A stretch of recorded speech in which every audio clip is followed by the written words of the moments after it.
Barrister Sajid Ali Chowdhury, অনেক ধরনের কথা, অনেক ধরনের বক্তব্য হয়তো আসবে, কিন্তু মুশকিল হচ্ছে পার্লামেন্টে বিরোধী দলের বক্তব্য যে ধরনের থাকে, পার্লামেন্টের বাইরে গিয়ে একেবারে 360 ডিগ্রি বদলে যায়। সেখানে গিয়ে ব্যাপারটা রণাঙ্গনের পর্যায়ে চলে যায়। এই লড়াইয়ের শেষ দেখে আমরা ছাড়বো, নানা বক্তব্য চলে আসে।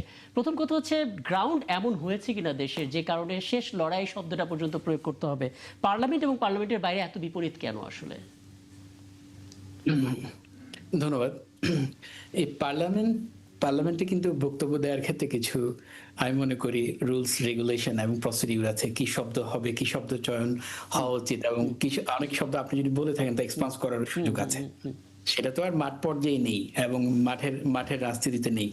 যার কারণে ওখানেও যদি কোনো এরকম নিয়ম কানুন থাকতো যে আপনি এইভাবে কথা বলতে পারবেন, এভাবে বলতে পারবেন না, তাহলে কিন্তু এই ইস্যুটা থাকতো।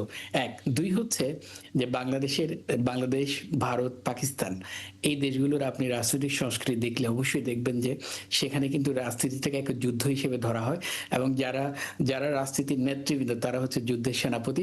তারা সবসময় বিপরীত দলে যিনি থাকেন তাকে সবসময় আক্রমণ করেন এইরকম শব্দ চয়ন করে।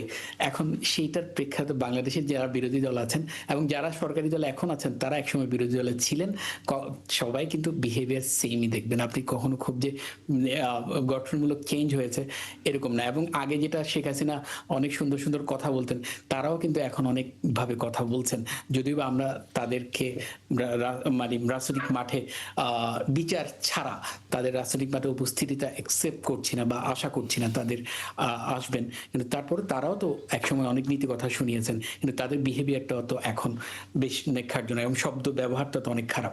সেক্ষেত্রে আপনি জামাত ইসলামী যেটা শব্দ চয়ন করছে সেটা কিন্তু আপনি খুব নেগেটিভলি দেখার সুযোগ নেই, কারণ আমি মনে করি এটা হচ্ছে বাংলাদেশের এবং এই উপমহাদেশের রাজনৈতিক সংস্কৃতি। আসলে নেগেটিভলি দেখার সুযোগ নেই, ঠিক আছে, কিন্তু যখন একটা নিষিদ্ধ সংগঠনের কথা আমরা বলছি, কার্যক্রম নিষিদ্ধ আওয়ামী লীগ, তাকেই সামনে রেখে আমরা বলছি বিএনপি ধীরে ধীরে আওয়ামী লীগে পরিণত হয়ে যাচ্ছে, তাদের মতো শাসন কায়েম প্রতিষ্ঠার চেষ্টা করছে, তখনই আসলে এই প্রশ্নগুলো ওঠে। এবং আমরা খুব চমৎকার করে ব্যাখ্যাও পেয়েছি।